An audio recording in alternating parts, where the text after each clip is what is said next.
Hey, and hello everyone. Welcome to the ComicBase podcast. I'm Pete Pickford. I'm your host for the next hour or so. We're going to be going over a lot of stuff. There's so much to talk about this week. Anyway, thank you so much for all joining us. Please go ahead and hit like and subscribe in the comments and hit that bell for announcements so that you get notified whenever we do one of these sorts of things. And with that, just want to say hey to the folks in the chat, and we'll get off to the races here.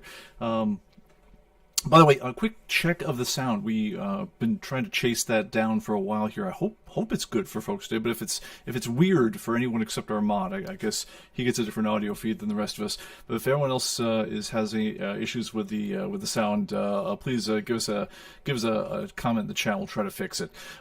First up, Andre. Hey, welcome. Welcome. Thanks for joining us. Thomas B, Edwin, Oro, join us out here from what's probably hot as hell in Minneapolis. Would be my guess. Xanadu over in Seattle. Great to see everyone. Brian, hey, welcome everyone. Of course, our mod is in the house. And let's see here. What else is going on? Jeff Schultz, nice to see you. And, oh, good grief. Brian Price is 108 degrees down here in Roanoke, Texas. It's crazy. All right, sound is awesome today, says Greg. All right, hopefully the rest of you folks agree. All right, sounds good. Yeah, we have actual mic with placement and things like that, so hopefully this all works. All right, well, anyway, let's get to it. So this is going to be less Q&A than most of our shows, but we'll see what we can do. If you have questions, please put them in the chat. Preface them with ComicBase TV, and we'll get to them as much as we can. I want to cover just a lot of just kind of summer update comic-y type news. I don't know about you guys, but it feels like things are getting a little bit back to normal around here. I mean, this is as normal as I've felt in about 3 years in terms of just the summer and the way things are going and so forth. And yeah, it's, I've actually been to the movies and have some things to say about that. So we'll be talking about movies, about Comic-Con, and about something that I think is actually the big story of comics so far this year, or at least could be. And we'll get to that in a bit. So let's get into it. All right. So let me see here. Let me pull down. I'm going to minimize some of the stuff I'm staring at so I don't get quite as distracted as I usually do by watching all the little whirring gizmos and everything that are right in front of my face the entire time. Just want to arrange things so I can see the chat, and let's get off to it. So first item on the scoop here is I'm going to talk about Thor: Love and Thunder. Did any of you guys see this one? If so, what did you think of it? Let me put myself in a key on here so I can chat about it while still staying in the show somewhat. Man, I've got a green screen that's just not cooperating right now. So if I flicker on and off like a strobe light, it's not. You do not adjust your TV. That's just a weird thing the video has picked up just now. By the way, I'll flip back to the original one right just for a second here to show you what I will be doing this weekend. If you guys can see behind me the stack of food, as well as the ginormous box there, that's going to be my next computer if I can get that to happen this week. So I'll let you know how that all goes. I'm probably not going to do, unless you guys really want to see this sort of thing, I'm probably not going to do a build video because it's one of those things where you have to hold the camera while still, sitting with a screwdriver in your teeth trying to, get things done and everything. But at the very least, I'll try to, show you some pictures of the whole thing when it's done, because I think it's kind of neat. But anyway, so back to things. All right, so. Whoops, let's get that key off and put this one on. So there we are. Okay, cool. So, Thor: Love and Thunder. It's been out for a week or so. Hopefully, you guys had a chance to see it if that's the sort of thing you want to see. It started with a pretty darn good launch, all things considered. I think it did about 140 million domestically on its opening weekend, which is that's a decent opening. It's in line with the more recent Marvel universe entries. The thing that is unfortunately not quite as awesome for the Marvel crew is it had a 68% drop off from week to week. So it's it's basically, which unfortunately is getting to be kind of in keeping with their last several movies, whether it was Shang-Chi or the latest Doctor Strange movie and so forth. They've had really, really heavy week 1 to week 2 drop-offs, whereas if you look back at something like Avengers Endgame, that would have about a 50-some% drop-off from week to week. These ones have been getting cut by 2/3 and more from week to week, and which kind of seems to indicate that the people who wanted to see it saw it, and they didn't tell all their friends, you must see this movie. But I just want to check in the chat and see if anyone disagrees with that with that thing. Greg wants to caution me, no spoilers on the Thor movie, just in case there are folks who haven't seen it. No, I'm trying not to spoil any of these things that haven't been out for a million years. Or I want to see the computer parts list, and yeah, I will actually go ahead and do that, and tell you what I built and give you an idea for, maybe if I'm really cool, maybe I'll pull some benchmarks ahead of time, and I guess we could do our own comic-based related benchmarks, so it's like, how long does it take you to do a full rebuild of all the find lists using computer A versus computer B? So I don't know, we'll see, or at least actually, now that I said that out loud, that's actually not a bad idea at all. Just come up with a couple of things like, how long does it take you to launch and see the opening page of say Action Comics #1, or something like that, and just time it with different computers, and that way you'll turns out that your computer is like 80 times faster, 80 times slower. At least you'll have something to go on as to whether it's you or it's something else. No, I'm now determined that is something I'm going to do. All right, anyway, but back to Thor: Blood and Thunder. So the basic, I want to take this one, I want to kind of take these from two different angles, because I think both stories are kind of interesting. So this is the preview for it here. I had a tomato meter of 68%. It's on Rotten Tomatoes. No surprise there. Critics are not in love with comic book movies, all things considered, but that's still, it says, hey, people saw it. It wasn't great, groundbreaking cinema, but enough people enjoyed it. That's not a bad deal. 78% of the audience liked it, so again, not super for a Marvel movie, but it also tells you that Marvel movies, by and large, are solid entertainers. They make solid money at the box office. So this one's very much in keeping with the tier, was it the round 4 or MCU stage 4 Marvel Cinematic Universe kind of titles. It's better than most of that round. Black Widow and the Shang-Chi movie did really not great. The Eternals got absolutely savaged at the box office, probably for good reason. I have not seen that one myself, but everything about it told me it's something I should watch on video, if I watch it at all, preferably when I have very, very long picture compresses going, so there's nothing else going on in my life. But Taika Waititi is getting props for the amount of humor he was able to bring into the proceedings. It did have a nice... I wonder if I could scrub through just enough to give you a sense of some of the stylism on the whole thing. I don't know. Jeez, really? You're going to show me a commercial? No, I can't. Anyway, but if you get an idea between the black and white here and the ultra color version you're seeing down here, you're really going to make me watch a commercial. Now, screw that. Okay. But anyway, it did have its own visual look. Some people really thought it was very candy colored and a little too much. Other people thought it actually looked pretty cool. But all things considered, people saw it, they left, they didn't tell their friends have to see it. But that one's, that one at least is, I don't think it brought great shame upon the proceedings of the Marvel Universe. But we'll see how it goes. Other movies that were interesting or hitting the box office contemporaneously, I did see this one last week, Minions: The Rise of Gru. Not necessarily the screen cap I would have chosen for this one, but that one I'm going to say is a solid entertainer. It, if you had kids at all, then absolutely see this thing. You're a bad parent if you don't bring it. Honestly, even if you just like, all ages humor, at all yourself, if you have any tolerance for that, or if you liked any of the Despicable Me movies, you're going to find a lot to love in this one. Lots and lots of 70s in-joke references. Absolutely nothing that would take you out of the zone of just plain being entertained by the whole thing. There was no weird messaging, or there was nothing that you'd think is too mature for anyone from small kids to big kids. I mean, there was really something for everyone to enjoy, and you saw that from the audience score over here. 90%, very solid performer. And interestingly, going back to the box office figures on this one, the Minions is actually even turning in stronger, numbers, evenly split domestic and worldwide.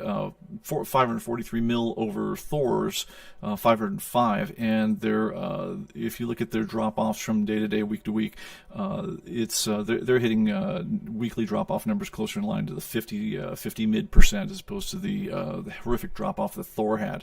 So expect Minions to live on for a while, both in terms of merchandising, the inevitable branding of everything from your, from your Burger King Happy Meals or whatever. I don't know who has the licensing this time around, but you will see merch galore on this one, undoubtedly.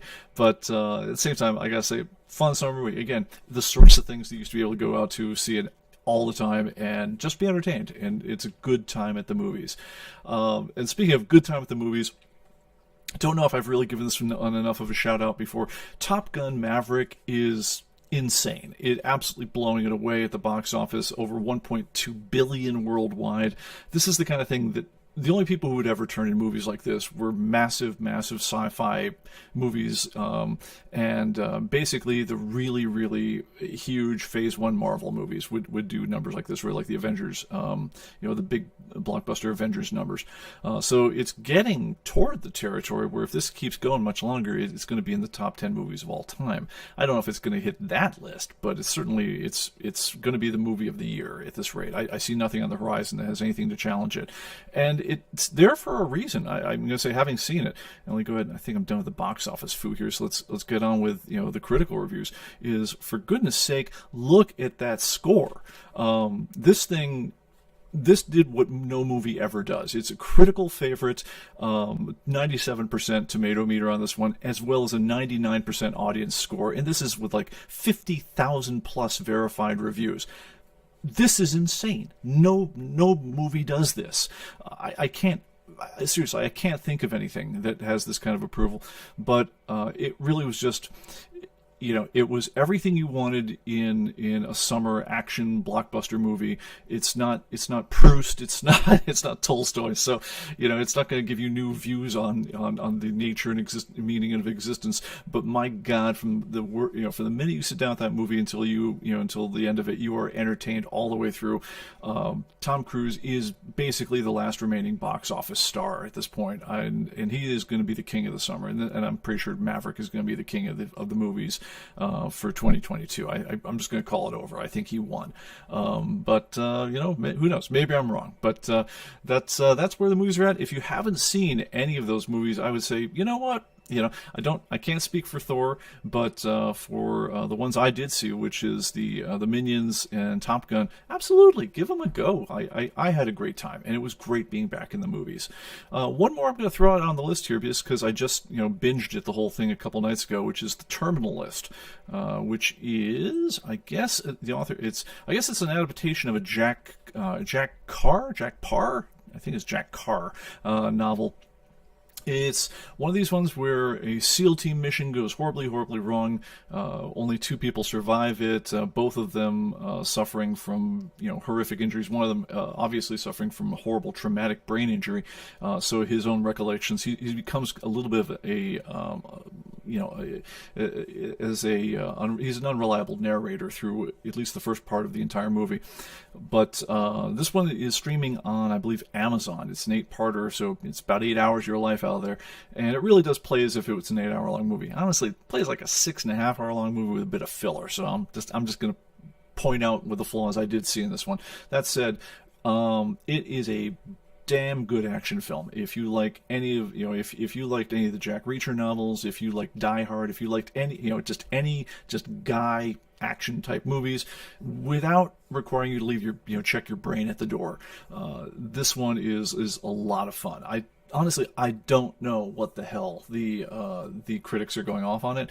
This is one of these weird movies where, I don't know if it's personal animus against Chris Pratt, who I thought was the terrific guy for the role. It's funny. I tried watching another movie on I think Netflix last night. It might have been Amazon, and it was of the same mode. I mean, if you described it, it's the sort of movie I would have loved just by the description of the kind of movie it was. And I got 10 minutes into it. It's I cannot take the acting anymore. It's just everything just felt wrong. The line readings were all very artificial and so forth. This is the opposite. Everything, the character performances up down in the cast are absolutely great. Chris, I think I'm going to get it wrong. I think it's Chris Pratt. Yes, Chris Pratt. Who I think we know from Guardians of the Galaxy. A lot of you folks know him from Community. I'm sorry, Parks and Recreation, which was a show I just never got hip to in time to enjoy that one while it was running.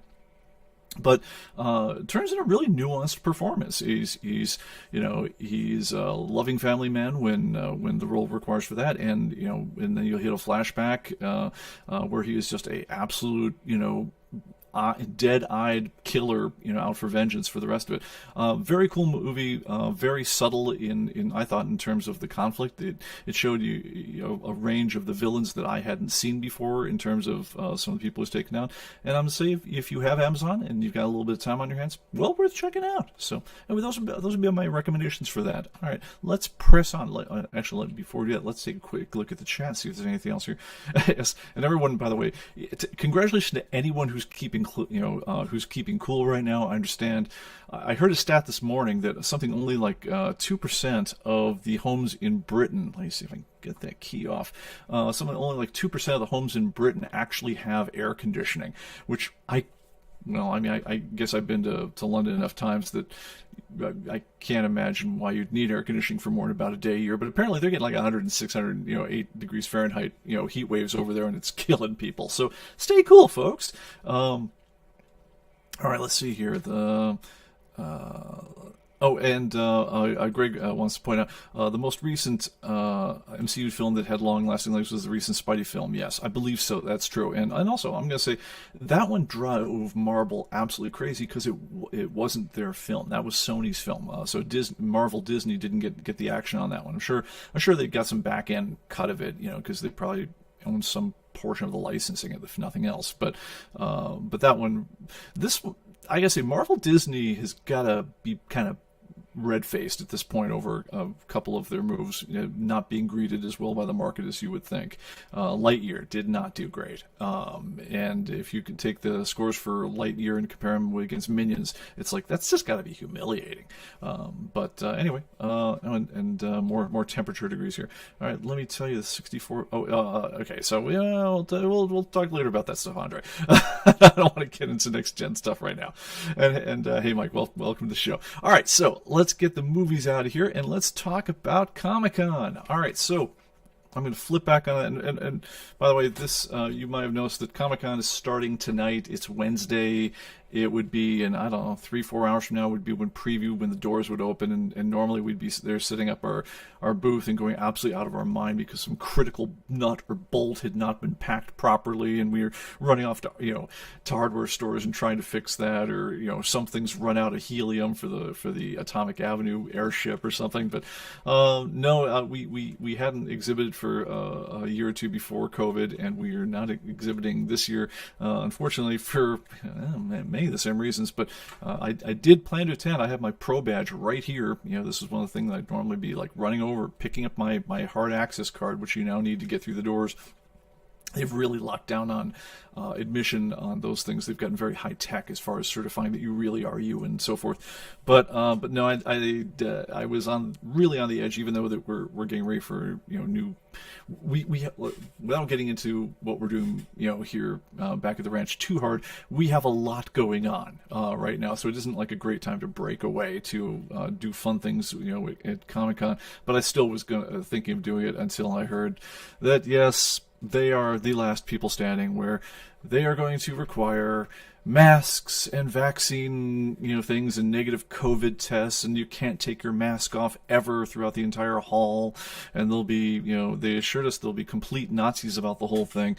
And I'm just like, guys, no, done with this, not doing it anymore. And God knows there's no way I'm doing the entire, like a trade show. The whole point of a trade show is to meet a ton of people you haven't met before, shake hands, talk with people. And I don't know how you can do that where you're doing this thing the entire time. It's like, it's going to be miserable, best case. So we decided to save ourselves several $1,000s and not go. So, bummer. And I hope they drop this crap for next year, because I am so beyond over all this. I can't tell you. I heard the bad news that San Diego School District is amongst the only school districts in America, which, by the way, is also some of the only countries in the world who's still doing this nonsense. Saying, next year, you're wearing you're wearing masks all day long while you're at school. And I'm like, oh my God, let the insanity stop. Anyway, but that's why we're out. So anyway, that's a shame for us. But I am going to be looking forward to watching the coverage of the show. I hope someone. It's funny because there's a whole crew of folks who normally cover Comic-Con, and I've pinged out to a number of them who are usually like my good man on the ground type of reporters, and it's been like dead signal as far as like I'm not sure whether they're going or not. I guess I'll find out shortly, because either they'll start filing reports or they won't, in which case I'll try to get in touch and see what people think is going to be cool from the show floor. So anyway, as far as that goes, and hey, the picture-in-picture actually worked properly this time out. So I haven't heard, even on YouTube and Rumble and Twitter and things like that, about a lot of directly comic-related things to really get excited about. I did not study the Hall H schedule in great detail, but then I also am the kind of guy who tries not to wait for several days to try to get into a 4,000 person hall, because I haven't got the time when I'm at the show. But if you are one of those people, tell me what you're excited to see, because I really want to check out some of these properties, especially the comic related ones. So let's see here. Amongst the things that they're definitely going to be making news about, and which honestly I'm looking forward to at least checking out on some level, we have the Sandman, which is that one is going to be debuting. I think it's I'm sure they're going to be previewing the hell out of it at the show, but it's going to be dropping it's going to go live right afterward. I guess it's going to be a Netflix series, and let's see have they got a release date on this one. But my understanding was it was going to be August, which tells me that DC and Netflix and whatever are going to be making all sorts of noise at the show on this one. This one, I gotta say, from the trailer, it looks like tonight we will achieve what no one has even attempted. We will summon an imprisoned death. Endless of these. I give you a coin made from a stone. I give you a volume on this one. I want to kind of mute it just so it doesn't get me all shadow banned. I'm not worried about demonetized. I just don't want to get copyright claimed on the whole thing. But the idea is, Dave McKean did the covers, but Neil Gaiman was the writer on it, and the idea was and this was really a unique series at DC at the time, because they gave him just enormous creative freedom. He was able to do things that no one had been allowed to do in the DC universe up to that point, and it was really an opening in mainstream comics for a much more mature style of storytelling, much more geared towards adults. The idea, though, is it starts out is you're going to have had a bad dude inadvertently. I think he wanted to summon death, but he wound up getting one of the other endless. They're basically gods of gods of kind of a loose mythology from where out, and he got Dream. So it's basically the guy who's in charge of the world where you're at when you're sleeping. And from that, Neil Gaiman uses it as, first of all, I think, to tell a short story of revenge, but then essentially to have a lot of fun for, I think, 70 issues of just telling fantastically good. I'm going to say of the 70 issues, a good 50 of them are classics. Stories of just set in both this world of the endless, as well as interacting with mortals on our world, in just having just a great time playing out different story arcs. He very much embraced longer styles of storytelling. You've got everything from serial killers to absolute fantasy things, and I think it bookends. The final one is basically, I think it's called the Tempest. It's the idea is that William Shakespeare had been inspired to write his various works, and his payback for having been inspired all this time was that he had to cough up a play, and that was the Tempest. So it was great stuff. I hope they do it justice. Now, I'm having said I'm excited to see part of this whole thing, and I do want to show part of this because this is pretty darn neat. I think when us comic fans get excited about a property, a lot of it is because we love seeing things that we had to imagine in our head and see on the page. We love seeing them brought to life in cinema, and so it becomes almost real. It does look like the people over at Shepperton really took to heart all the little things buried in the scripts. People have had a lot of fun just looking at the studio review footage and things like that. And so, oh my God, that's the Necronomicon over there that they used in issue 7. That's the little doll's house over there, which will become the story arc over there. And the actual scene photos look terrific. Dream's helm, the ruby, the production photos look pretty damn good for the first opening trailer shots. Now, could it go weird? Absolutely. So I mean, it's so I mean, having expressed being excited about this stuff, I'm going to tell you the part I worry about. Could it go full WB after a certain number of issues? Absolutely it could. Unfortunately, because they have already gone fairly wide in terms of, I don't know if you're going to call it stunt casting, but I mean, is it stunt? There's a bad habit afoot in modern storytelling where if I feel like I want to juice up an old storyline, well, clearly all I really got to do to give it a little extra oomph for the modern era is, race swap and gender swap major prominent cast members, and then then it's new and fresh, right?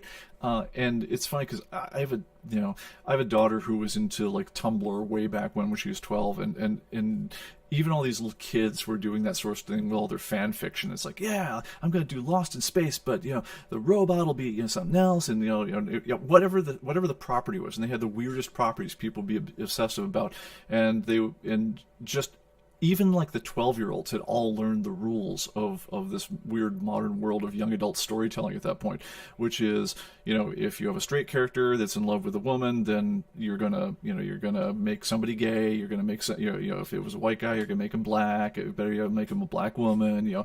If it's white characters can be made Asian characters can be made black, whatever else. But there's a hierarchy. You never go the other way. And honestly, my criticism to my 12-year-old daughter holds, I would say, to every studio head of everyone making this, say, guys, that is lazy storytelling. Please stop. You're making me crazy. Sorry, I'm going to turn off that key so it stops flashing the screen. It's the sort of thing that 12-year-olds think makes a story edgy, and by the time you're making productions for multi-million-dollar TV shows, please stop. Just please. It's lousy. Because honestly, the thing I told my daughter back then was, anytime you're sitting there and say my character's story is their sexual identity, their race, their whatever else, their gender, if that equals their character, first of all, it's the laziest possible storytelling, and also you're going to be making a very artificial story and a very false one. And it's not a good plan. And the last I'd say, if you chose an actor or actress based on these kind of artificial characteristics, then it isn't. I think most people are fine with the idea of casting a wide net when you're casting a part. I made a short film myself a while back where I had a very particular idea for an actor. I wanted the whole thing. This one woman showed up for the part. We just rewrote the role for her because she was so good. It was like, okay, it was going to be this very incidental thing that I was going to have some executroid guy do. She was so good at the whole thing. We were like, hey, we have had this amazing resource land in our laps. Let's see what else we could do to make use of this thing that we suddenly fell into our laps as far as using her. And so that's what we did.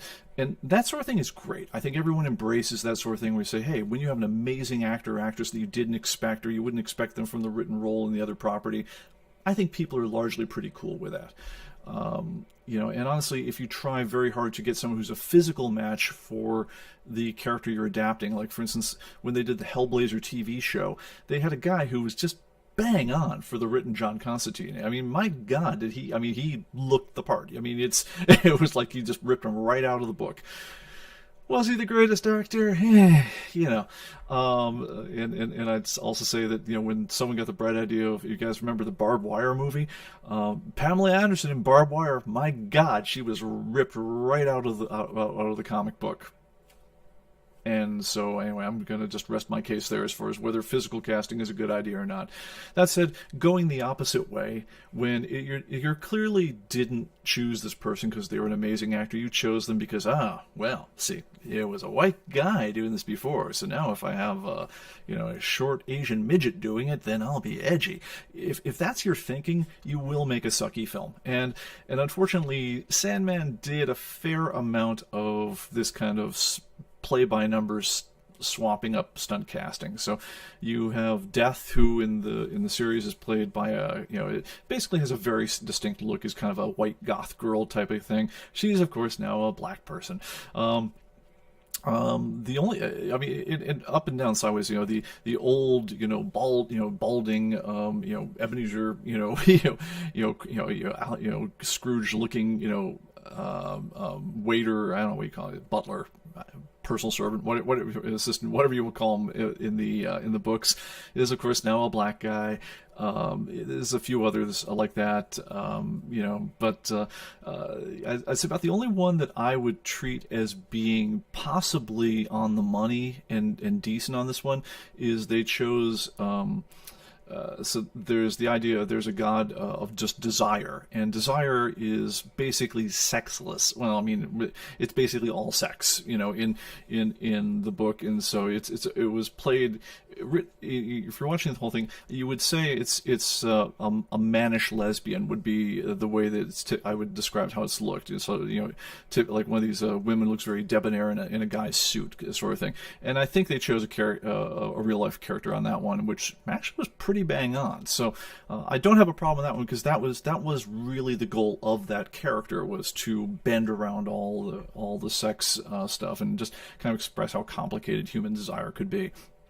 But the rest of it honestly just feels like gratuitous play-by-numbers WB style, casting type stuff, and that tells me that they're willing to compromise how good the final product was in order to score some kind of cred points, and that worries me. So I'm definitely going to watch the first episode, see what I think about it, and let's see what people say. Maybe it'll get, but I gotta admit, there's a few flags on the play for me. All right, so let me check, make sure I didn't go in too far. Okay, I think we are doing good. Okay, other ones that I'm looking for, I'm definitely looking at, and I'm going to swap over this one, see if we can play this. I'm going to play this quietly so that I don't get completely copy-destroyed. Matter of fact, I'm going to put myself as a key next to it just to muck up the video enough so that it doesn't get swapped. Let's see. So, no, that's the one. Let's go back. Let's go over to... I need to switch my input.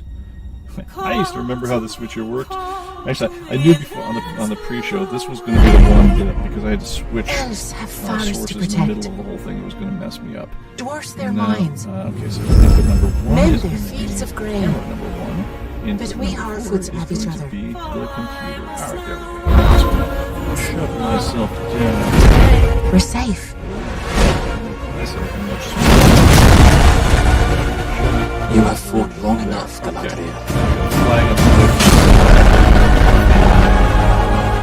Put up your sword. The enemy is still out there. Okay, the big is blowing it The down. question Okay, now is where? let's... sorry about that, guys. It is I apologize. All right. Hopefully we're good now, because I just muted the hell out of it. Okay. Are we good now? Okay, so let's back this up a bit here. So, this is the Rings of Power. This is the long-awaited... They called it... Well, initially they sold it as a prequel to the Lord of the Rings trilogy, which, I gotta say, deservedly has a lot of rep as one of the finest fantasy films, if not the finest fantasy film series ever made. It's based the folks making it. This is Amazon, and they spent a crap ton of money on this. They bought the rights to basically the Notebooks and the Silmarillion, which are basically kind of sketchy lore that goes, for the world of Lord of the Rings, but it doesn't have direct stories tying into some of it, except it kind of gets into the, remember that part where they made the rings? Yeah, this is how that came about, and here's the battle that formed that other thing, and so forth. So it gives them access to this whole prequel world, which goes back, I want to say, 1,000 years before the saga of the rings. I mean, a long damn time. and it lets them do things with it. The production graphics on this look amazing. I heard at one point how much this is definitely going to be the most expensive TV buy anyone has ever made in terms of how much they're spending to make this thing happen. But I gotta say, the fan reaction to a lot of it has been absolutely savage, and for some reason. So you might have noticed. Oh, let's just go back to that one for a second. We have our usual, race swap, and well, they're creating their own characters on here, so it's not even race swapping, but it is now a very diverse little Middle-earth. Tolkien was basically set J.R.R. Tolkien wanted to give a mythology to England. England, famous for being full of English people, especially back in the 40s and stuff when he was writing. So you would not expect to see a massively diverse crew on the whole thing. But this is the present day, and I guess the people making it feel like we're going to have that. So they didn't have rights to the Hobbits somehow, so they invented, I think they're called the Harfoots, which are a strangely diverse group of folks, and the usual weird stuff that's happening these days, where you have these delicate elfin ladies who bring grace and beauty to things, who are now transformed into raging battle warriors, Galadriel and so forth. Again, I don't know if it's going to be all bad.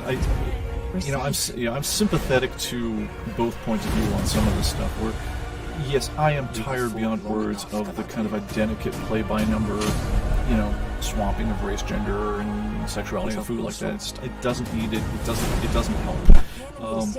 Tell me a good story is kind of my bottom line. That said, you can go the other way too. I mean, or at least I think the fans can also be guilty of going the other way. Sometimes where we get too caught up with like, dude, you screwed with my lore, and I will kill you for this. I'm going to make you suffer, and whatever, maybe the people who are doing this felt like that was the table stakes. They had to do it, or they'd never get it past some kind of moron in production who was going to insist on, hey, you got to jazz up for the modern audience. Or maybe they didn't. Maybe they're just, ideological followers. I don't know. But I feel like we should probably give it a shot to see if there's something of worth there, or see if they just botch the crap out of it. There are folks I respect a lot who are very big Tolkien fans, clearly, who are they're ready to rip a new one on the producers of this thing, and they're just, basically setting out incantations for the death of Amazon for having, defiled their lore. And at the same time, I'm like, I don't know. I have a huge amount of sympathy to how hard it is to make anything. I mean, Neil Gaiman once said, making a movie is like, using an army to paint a picture. And I think there's something to that. It's like you start with, your vision, you're going to bring in hundreds and hundreds of people are all going to play a little part in this whole thing, and that's not mentioning the layers and layers of, producers and corporate studio heads and things like that, and everyone wants to give their little note. And if it's funny, I watched this show, I don't know if you've ever seen it, called Project Greenlight, which shows what it's like for small independent filmmakers to try to make their first studio film. And I swear to God, you're just watching pieces of their soul being ripped out in real time. It's like the writer is going back every night after this legion of morons tries to give these, what they think is, I'm sure, a well-meaning note, which is, she's like, well, it'd be a little better if you did this. And you could just, they go along gameless, like, yeah, I want to see the good in this. I'm going to try really hard to make that happen. And after you watch them do this for a couple weeks, you could just tell that they're praying for death, sweet, sweet death to come for them, because there's nothing left of their souls left to steal. I don't know if Neil Gaiman feels that way about having Sandman finally made into a series on for TV.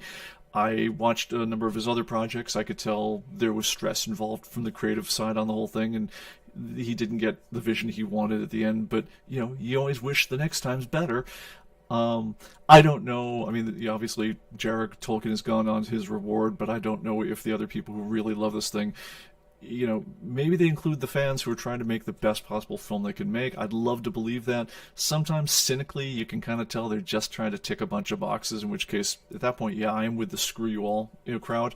But if they are trying really hard to make the best thing they can make, then I don't know. I feel like I'm at least going to give it an episode and see how they did, because you know, like I say, I'm just so sympathetic for how damned hard it is to get one of these things made in the first place.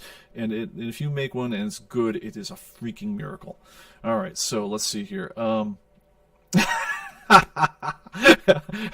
and for the other side of things, Agent DeCam says, "Sorry, B, it looks like crap," and there's much more on that. I encourage everyone to read the chat on that one. So anyway, and you know, I could be wrong too. Like I said, try to give him the benefit of a doubt. And yes, honestly, I'm that same guy where, like, if you say like, "Hey, you want to hear my band's demo tape?" I'll be like, "Yeah, sure, I'll listen to it." And there's a small optimistic voice in my head saying, maybe it'll be great. So surrounded by everything else that tells me there's a 95% chance it will suck rocks. But, you know, you try, you know, you hope. All right. But moving on. So with all this said, this is what I know is happening at Comic-Con. People are going to be making a lot of noise about all these things. And which you will also note has nothing to do with comic books. So what you might ask is the big news in the comic book world. And strangely, this is a weird one, because the biggest thing in the comic book world right now, I'm going to say, is something that's not getting covered by mainstream media at all. And I'll get into the reason of that one for a bit. But there's a guy, and let me flip over to the screen here, by the name of Eric July. I vaguely knew him as a guest on, like, Friday Night Tights a couple times. I guess he's a podcaster. I guess he also, before he was a podcaster, had a, I guess they call it metalcore or rap, you know, some kind of hard rock and metal rap stuff. Haven't listened to it, not my style of music, but that's cool. But he has a podcast where, you know, he goes by Young Rippa. That's for whatever reason, and he decided after doing this for a number of years that he wanted to put out comics. Now, his podcasting persona, and I had to kind of catch up on some of this because, again, I only knew him as a guest on Friday Night Tights, where, you know, he kind of, you know, falls in with the same, you know, general line of thinking as a lot of us. There was like, you know, we like what we like. We like it when people respect their audience and don't try to, you know, lecture us. Basically, if you can focus on entertaining us, you're probably going to be okay in everyone's books on that one. And those times when we've gone and we clearly were going to be taught a lesson by the people whose products we're buying, because we are the great unwashed, and instead of entertaining us or delivering, you know, something good to us, they were going to teach us to be better, less awful people. That's the kind of thing that drives this entire crowd absolutely around the bend, and this guy clearly no exception. I just checked out his podcast as much as I could before the show here. The thing that impressed me about it is he has, if you guys remember that Shepard Fairey thing for Obama that said hope, he has one of those with Thomas Sowell, the great economist, which just said soul, which, you know, as a guy who owns about a dozen of his books, and also Tom Sowell was very kind enough to, he was at the Hoover Institution at Stanford, and he was kind enough to sign a book for my wife, he did a book on late talking children, of all things, because his own kids had been there, as well as writing some of the truly great works on economics. And by that, I mean he's the kind of guy who knows the subject so damned well he can talk about it simply. And that, to me, is the sign of a true master, is if you can talk about complicated things in a very simple, straightforward manner while not leaving out all the critical stuff, then you are the master of your field. And Tom Sowell is clearly one of those guys. And any guy who has a ginormous painting of Tom Sowell or poster of Tom Sowell on his back wall while he's giving his podcast, well, okay, clearly there's a few things I'd probably agree with this guy on. Anyway, but that being said, I don't know the guy, but what he decided to do when he got into comics, apparently he's amassed something like 500,000 followers through his different podcasting ventures. But he decided, hey, I like comics. I want more comics that, again, don't lecture down to people, you know, the kind of comics I want. And so I'm going to make a comic company called the Rippaverse. And by the way, I'm going to apologize to everyone who saw this one. We had to guess, because I had never seen it spelled out before. We had to guess as to whether the V in Rippaverse was capitalized. I'm now told that the answer is no. It is all lower. The V is lowercase, and unfortunately it's too late to fix the graphics for the show. So no offense meant to anybody on that one, but the Rippaverse apparently is going to be his, you know, world of comics that he wants to read, and so, or at least the kind of things that he'd want to read. and he decided he's going to do kind of a crowdfunding effort on the whole thing. Well, except what it was essentially is, instead of going Indiegogo or Kickstarter, like so many comic books are doing these days, what he did instead is he decided, well, instead of letting them take 10% off the top, or whatever percentage they're going to take, I'll launch my own platform. I'll invest in the gear on the whole thing. I already come with my own fan base of some 500,000 folks who are willing to at least give a listen to what my pitch is, and see if we can raise the funds for this thing ourselves. And it's like $100,000. We'll tell is like, this is real. It's really happening. I guess he says he spent about $200,000 making everything get going, building his facility, and getting cargo vans and whatever else you got to do to launch a comic-y company. And he's and he had different stretch goals, like 125. We'll put the world on notice. 150. It's like Operation Recoup the cost we already laid out on things, and it went on from there. He launches this thing, and in shortly over 24 hours, something like 30 hours, something like that, hit $1 million for on a $100,000 goal.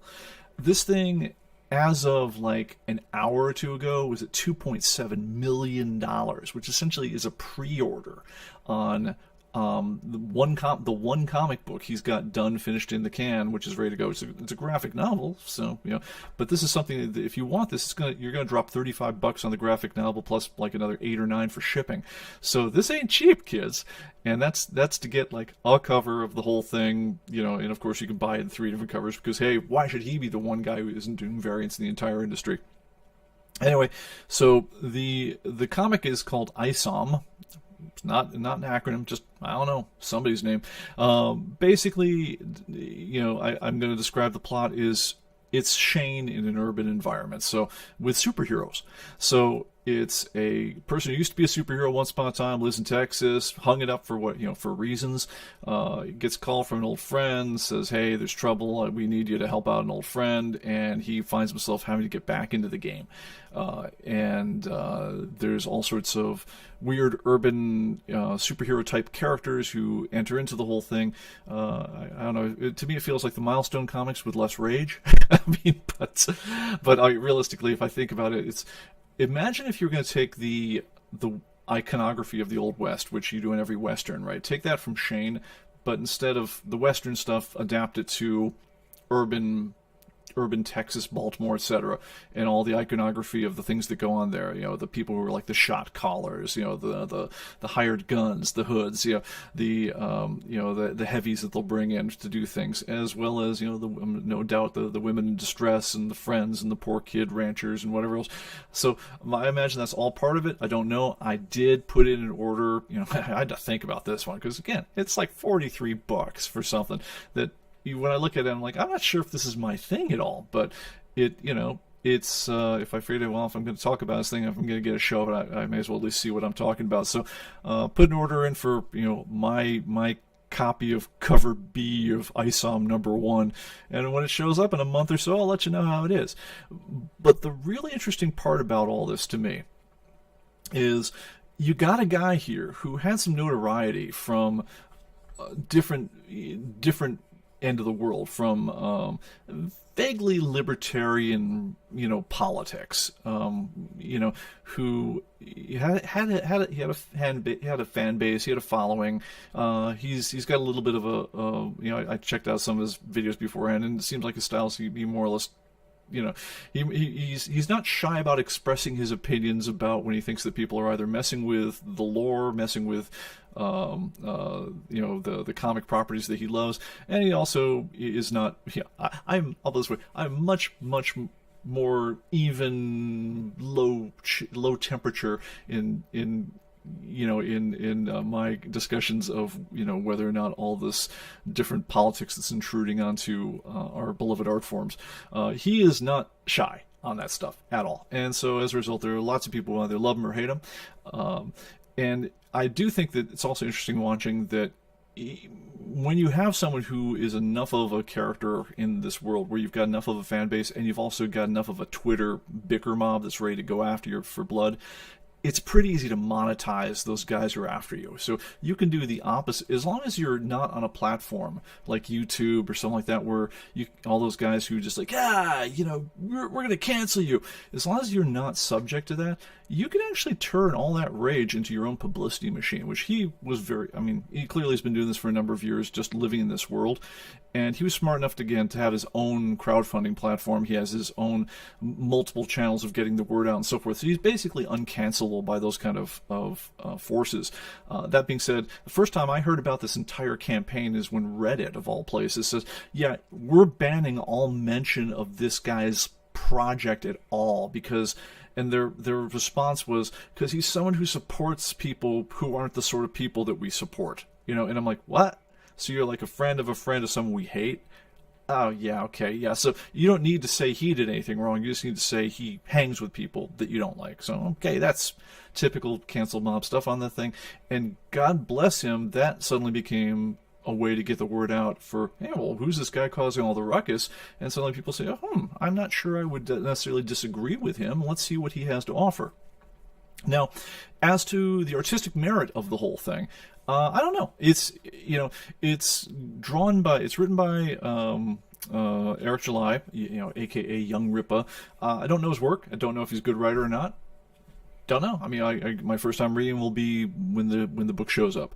It's drawn by Cliff Richards, who is a absolutely competent, mainstream comic artist. He's written a million things for DC and whatnot. And it's colored by Gabe Eltaeb. I think it's pronounced Eltaeb, Eltaeb, who is not only a very competent colorist, but also got into a little bit of hot water with DC recently over, their dropping of Truth, Justice, and the American Way from Superman's essentially slogan. It's like, they changed something like Truth, Justice, and Better Tomorrow or something. It's like, what happened to the American Way part? And as an immigrant, he took great offense to that one, and that ended his employment with DC. So he's the colorist, and I understand just as added color on the whole story, he will later, once they get a little more, other projects and things, but he apparently has his own project and works for this new comic, Rippaverse, which I believe is called Truth, Justice, and the American Way, which is a superhero thing of some sort. I saw the promo clip for it on YouTube. It seemed like everybody else's promo clip for their superhero team thing. So I'm going to say I'm not immediately a convert in terms of the content. I don't know why it should suck necessarily, but I'm going to say it's an unknown for me in terms of like, will it be a good comic or not? I mean, or just will it have been a curious way for me to have thrown $43 or at a strange project that I haven't done. I don't know. Every once in a while, I do think it's a good idea, if you like comic books, to throw a few bucks at a creator that you do like. For instance, I backed the Indiegogo campaign for Thin Blue Line by Mike Barron, who that's my hometown guy. When I was out in college in Madison, Wisconsin, he was one of the creators of Nexus and The Badger, which I've met him a couple times. He's a very kind guy, and was going to make a crowdfunded thing for basically another graphic novel of what were the riots like from the cops' side as you're trying to defend your homeland against this wall of rioters and things like that, while at the same time your own brasses and the politicians are selling you out right and left. And on that one, I'm going to say, the art was not a total winner for me. I thought the writing was fine because I knew the writer. But every once in a while, I do think it's a good idea to support the creators that you like. Because if you sit there and say, like, I'm not happy with the product coming out of the mainstream guys, how else are they going to get the data on what you do like, other than support the things that, that are better? And when they do something great, support it. So, I do think it's going to be instructive to Disney if Lightyear stiffs. And then maybe someone in the C-suite will say, well, where'd we go wrong? This thing looked like we were going to be printing money. How did we let Minions kick its ass 10 different ways to Sunday. Where did it all go wrong? Why aren't we selling any licensing? Whatever else. And hopefully they'll ask some questions and maybe focus their priorities on something that resembles the kind of entertainment that we want to see and not the kind they want to push on you. But anyway, that's what I'm hoping. What I think the story of young Rippa is going to come, what some of the things are that we should learn from this one. So what does it all mean? First of all, I think we're seeing the emergence of a new kind of independent publisher. When independent publishing in comic books hit in the 80s, and I'm going to go ahead and put myself full screen here because I think I'm just about done showing the one cover I've got to show on this one. Let's see, now if I switch it back this way, does it lose the key automatically? No, it doesn't. Well, anyway, that's okay. We'll do that. So, if you guys remember the kind of the dawn of indie publishing in the 80s, where we started seeing, you saw everything from Cerebus to ElfQuest to a lot of, well, again, going back to my friend Mike Barron over there, seeing that, if you had a couple of people and a lot of determination, you could put out your own comic book, and you didn't need to get picked up by Marvel or DC on one of their, things where they try out all the new artists and writers and say, well, no, you're not quite what we're looking at for, kid, or maybe they'll throw you, a 4-page story in the back of 4-star Battle Tales before you could, maybe try to move on to something a little better, but you could actually just say, hey, I've got an idea for a character, which, by the way, is the last thing that major publishers wanted to hear about. And they didn't want to just publish your idea. They wanted you to work in their world.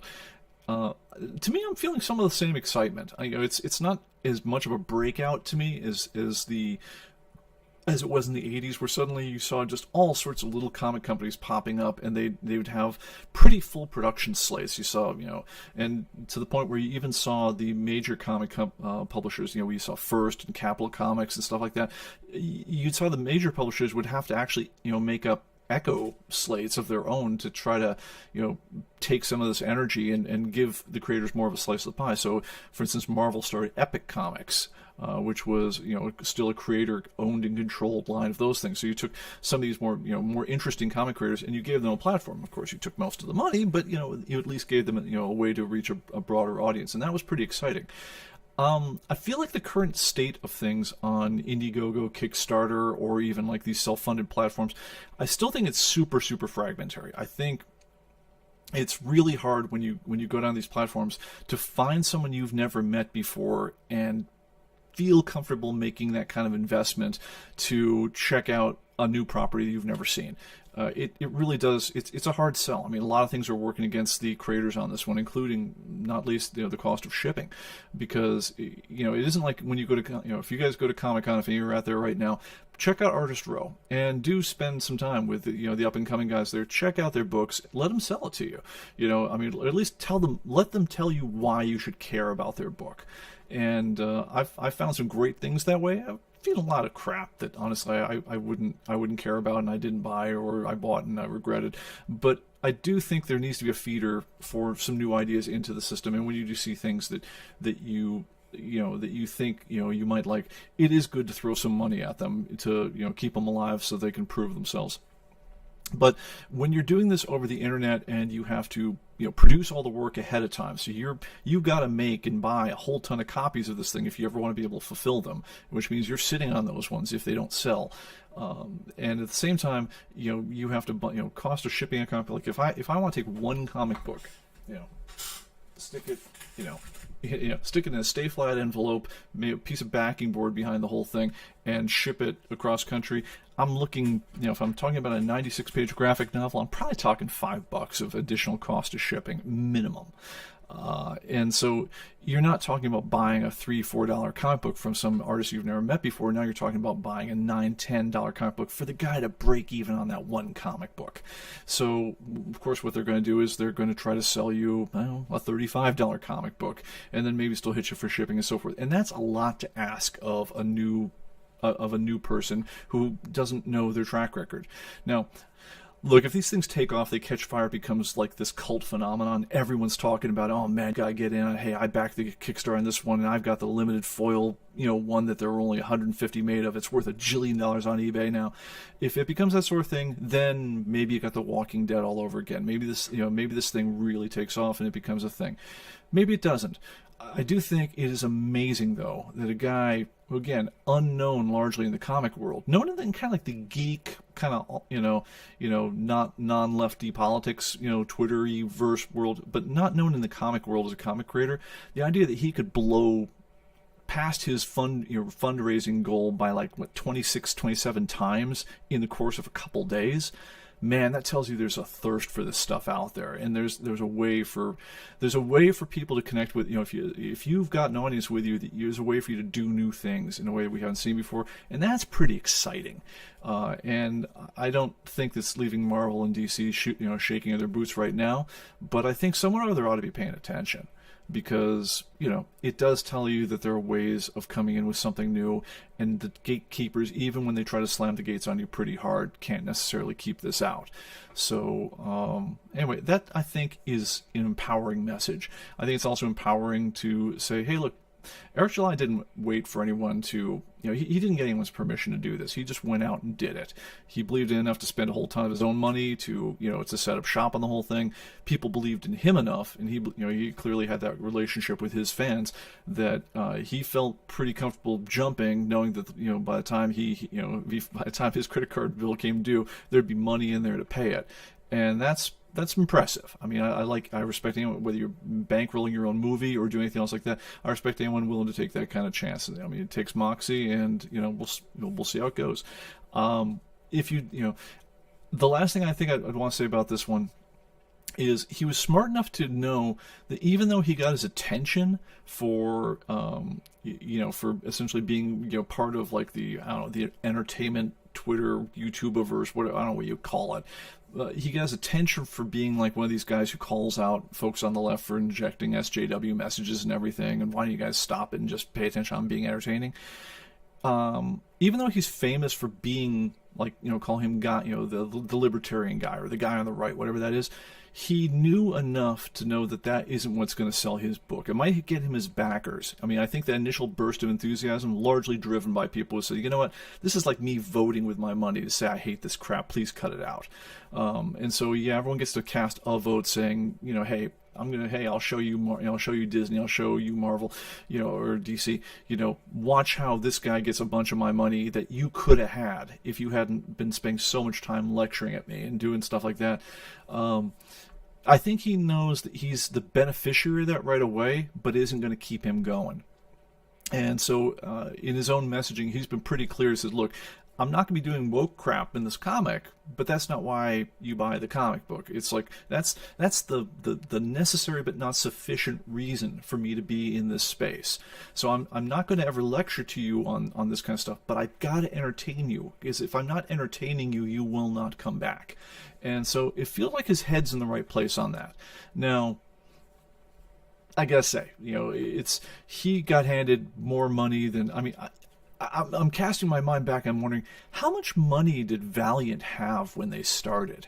I mean, I'm kind of thinking a number in the low millions is probably about right. And Valiant bought up some old, basically unused properties from Gold Key and whatnot at the time. Magnus Robot Fighter, Turok the Dinosaur Hunter, hired some mid-range artists, really turned up the production show with a little bit of marketing that we'd never seen before, the zero issues, the serial number contests, and so forth. I'm going to say their coloring game was not really there. I'd say that was the weak part of the entire Valiant line, but the writing was there. And they turned that thing to an absolute phenomenon, where if you remember comics in the early 90s, you couldn't get away from people talking about, I was an early backer of Valiant. And if you had the early issues of Harbinger and stuff like that, they were worth they were like stocks. Now, of course, the craze busted, everything fell to hell, but when they were running there, they had just an absolute businessman at the helm of the whole thing that were able to make the whole ship keep running very effectively, and they had a good couple years there where they were just printing money. I don't know. I don't know that this stuff scales on that level, but maybe I'm wrong. It's going to be really interesting watching this. And I do think anyone else, I understand Frank Miller has a Frank Miller Productions outfit he started. I haven't heard about projects on there. I got to think, if you are a creator in this field and you're frustrated with the deal you feel like you're getting right now in the whole thing, if you've got the moxie, if you've got the energy to really push this thing out there, something tells me you got a chance to do what this guy's doing. And again, I think this is this is a lot of this is a protest vote that people are doing, because I mean his per customer spend is, it's almost like it's like $100 a person in terms, because there are people who bought, like, you know, the pack with all the variants and the extra reader copies and the signed poster, and they spent several $100, if not thousands, with this guy. But I think he said he had something like 29,000 buyers of the whole thing. But you work that out, it's like $100 a user, you know, to get to his 2.7 mil that he was tracking in right now.